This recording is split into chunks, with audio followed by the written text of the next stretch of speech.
Hello and welcome to study brains. तो आज के वीडियो में हम मज़ीद ज्योग्राफी के ऊपर बात करेंगे। आई होप आप ठीक होंगी। तो चलिए स्टार्ट करते हैं। देखिए, जम्मू एंड कश्मीर जो कल मैंने आपको इससे पहले भी अच्छी तरह से मैप के थ्रू आपको समझाया था, लेकिन आज थोड़ा सा उसे क्लैरिटी होगी। देखिए, जो आप सारा देख रहे हो जम्मू एंड कश्मीर है, लेकिन जिसमें ये कलर किया हुआ है, ये ही वाला पोर्शन अभी जम्मू एंड कश्मीर और लद्दाख का बचा हुआ है, जो कि इंडिया के साथ है। बाकी ये वाला पोर्शन तो अक्साई चिन है, ये वाला पोर्शन जो कि पाकिस्तान ऑक्यूपाइड कश्मीर है, यानी पाकिस्तान के पास है। और ये जो यहाँ पे ये जो छोटा सा टुकड़ा है, इसको कहते हैं साक्षीगम वैली। ये साक्षीगम वैली बिल्कुल सियाचिन ग्लेशियर के ऊपर, या इंदिरा पॉइंट, यहाँ पे इंदिरा कोल है, तो इंदिरा कोल के ऊपर है, तो इसको साक्षीगम वैली कहते हैं। इसको क्या किया था, इसको पाकिस्तान ने 1963 में चाइना को सीड ओवर किया था, यानी चाइना को दिया था, राइट। और ये वाला इलाका जो है बिना कलर के, इसको अक्साई चिन कहते हैं। ये सबसे पहले इसको देखते हैं। ये साक्षीगम वैली जो है ना, तकरीबन 5000 स्क्वायर किलोमीटर्स पे वाक़या है। और इसके बाद अक्साई चिन तकरीबन 37,244 स्क्वायर किलोमीटर्स पे वाक़या है, तो ये भी चाइना के पास है। 64,817 स्क्वायर किलोमीटर्स पीओके के पास है। तो बाकी जो बचा है, इसमें कश्मीर वैली आती है, जम्मू आता है और लद्दाख आता है। लद्दाख के पास अभी 59,146 स्क्वायर किलोमीटर्स हैं, जम्मू के पास 26,293 स्क्वायर किलोमीटर्स और कश्मीर के पास 16,351 और किसी सोर्स में 15,000 ही लिखा गया है। तो इसको थोड़ा सा आप रफली याद रख लीजिए। तो कुल अगर हम देखेंगे ये जम्मू एंड कश्मीर कितना था, तो टोटल एरिया था 2,22,236 square kilometres, out of which 78,114 square kilometres PoK के पास है, और 37,555 स्क्वायर किलोमीटर चाइना के पास है, और 5,180 स्क्वायर किलोमीटर जो सीडेड ओवर पाकिस्तान ने किए थे, किन को दिए चाइना को दिए, जो कि मैंने ऊपर ये साक्षीगम वैली आपको दिखाई। आई होप आपको क्लियर हुआ होगा कि जम्मू एंड कश्मीर का कुल टोटल एरिया कितना था। लेकिन अभी जम्मू एंड कश्मीर के पास 26 और 6,351, तो टोटल ये 42,241 स्क्वायर किलोमीटर्स अभी जम्मू एंड कश्मीर के पास मौजूद है। अब आगे चलते हैं, थोड़ा सा सम सिंबल्स आप जम्मू एंड कश्मीर पे बात करेंगे, यानी कुछ important symbols, UT bird, UT flower, UT tree और यूटी एनिमल पे हम बात करेंगे आज के वीडियो में। तो देखिए, यूटी बर्ड अगर आप देखोगे तो वो है खलीज पीजेंट। इसको लुफूरा ल्यूकोमेलेनस कहते हैं। ओके, लुफूरा ल्यूकोमेलेनस। कभी क्वेश्चन एग्जामिनर दूसरा नाम भी पूछता है तो ये इसका बॉटनिकल नेम है, तो लुफूरा ल्यूकोमेलेनस याद रखना। फाउंड इन हिमालयाज में ये पाया जाता है। इसको कब डिक्लेयर किया?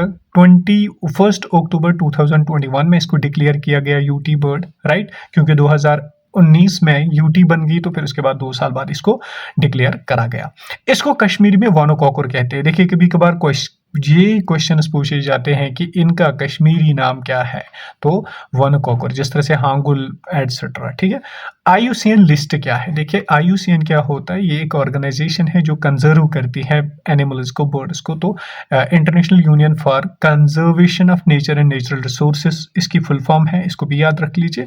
और इसके लिस्ट में ये लीस्ट कंसर्न में आता है। जिस तरह से हांगुल जो है वो एंडेंजर्ड स्पीशीज में आता है, यानी खत्म हो चुका है, खत्म होने के कगार पर है, इसी तरह ये IUCN लिस्ट में लीस्ट कंसर्न पे आता है। डायरेक्ट क्वेश्चन पूछा जा सकता है।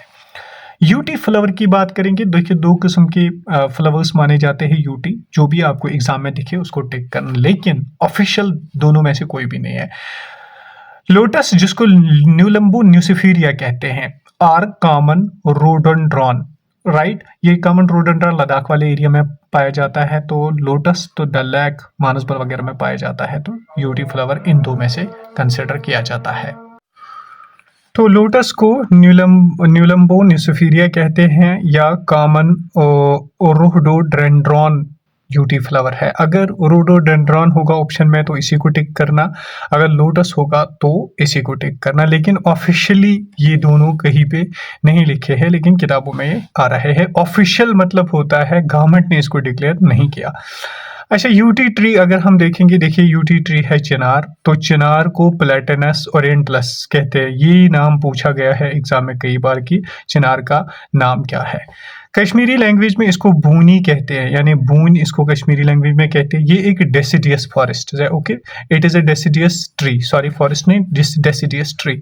डेसिडियस ट्री कौन होता है? वो ट्रीज होते हैं जो साल में एक बार अपने पत्ते गिराते हैं। जिस तरह से आप देखते हो कि डेसिडियस ट्री यानी चिनार साल भर हरा भरा रहता है, फिर ऑटम आते ही वो गोल्डन लैंडस्केप बनाता है अपने पत्तों से। तो कश्मीर यूनिवर्सिटी में ज़्यादातर इसका अच्छा नज़ारा देखने को मिलता है, नसीम बाग वगैरह में। Brought in Kashmir by Syed Abdul Qasim Hamdani और जहांगीर। देखिए, दो सोर्सेस मिलते हैं हमें कि कश्मीर में बून जो है या चिनार ट्री जो है उसको किसने लाया। तो एक सोर्स में मिलता है 15th सेंचुरी में, यानी 14th सेंचुरी में 1374 में लाया गया सईद अब्दुल कासिम हमदानी के द्वारा, या कुछ सोर्सेस में जहांगीर ने लाया गया, लेकिन ज़्यादा अप्रोप्रिएट सईद अब्दुल कासिम हमदानी है, जो कि मीर सईद अली हमदानी के साथ कश्मीर आए थे।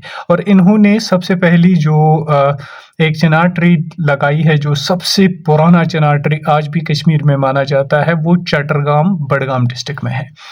Government did geo tagging on Chinar. Government ने जियो टैगिंग की। इसकी जियो टैगिंग का मतलब एक आधार कार्ड बनाए, एक यूनिक आइडेंटिटी हर किसी चिनार ट्री पे लगाई। तो अभी तक 28,000 चिनार ट्रीज के ऊपर वो जियो टैगिंग करी गई है जम्मू एंड कश्मीर में। क्यों? क्योंकि इसकी आइडेंटिफिकेशन रहे, इसकी कंजर्वेशन के लिए वो जियो टैगिंग की गई। तो उसमें तकरीबन 25 पैरामीटर्स या 23 पैरामीटर्स लिखे गए, जिसमें एक स्कैनर भी लगाया गया हर किसी चिनार ट्री पे, जहां से पता चलेगा कि इस चिनार की हाइट क्या है, इसका लैटिट्यूड क्या है, इसका लॉन्गिट्यूड क्या है, इसकी एज क्या है, वगैरह वगैरह। ठीक है, इसकी लोकेशन वगैरह भी वहां से पता चलेगी। तो ये जियो टैगिंग क्यों की गई? क्योंकि कंजर्व किया जाए, बचाया जाए किसकी? चिनार ट्रीज को। अच्छा, गवर्नमेंट टोटल चिनार अगर हम देखेंगे जम्मू एंड कश्मीर में तकरीबन 32,000 से 33,000 है, यानी 32K to 33K। UT animal को देखते हैं। देखिए, यूटी एनिमल जो है हांगुल है, जिसको कहते हैं सेरेवस एल्फस हांगुलो। ये सब स्पीशीज है एलिक ऑफ इंडिया की। एलिक ऑफ इंडिया एक हांगुल की तरह है, उसी की सब स्पीशीज है हांगुल। आईयूसीएन लिस्ट क्या है? Critically endangered. Okay, Dachigam national park है होम ऑफ हांगुल। अगर पूछे सेकंड होम ऑफ हांगुल कौन है, तो त्राल वाइल्ड लाइफ सेंचुरी। अच्छा, हांगुल पॉपुलेशन बढ़ गई है 2025 में।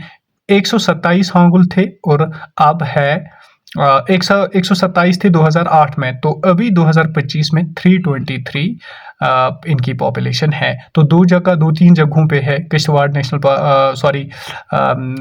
हांगुल दाशीगाम नेशनल पार्क में है, त्राल में है, और भी बारामूला की एक काजीनाग नेशनल पार्क में भी शायद हांगुल पाया जाता है। तो आई होप आपको समझ आया होगा, आई होंगी आज की चीज़ें। कुछ सिंबल्स हमने देखी और जम्मू एंड कश्मीर के ओवरऑल मैप को अच्छी तरह से समझा, उसके टोटल एरिया को हमने समझा।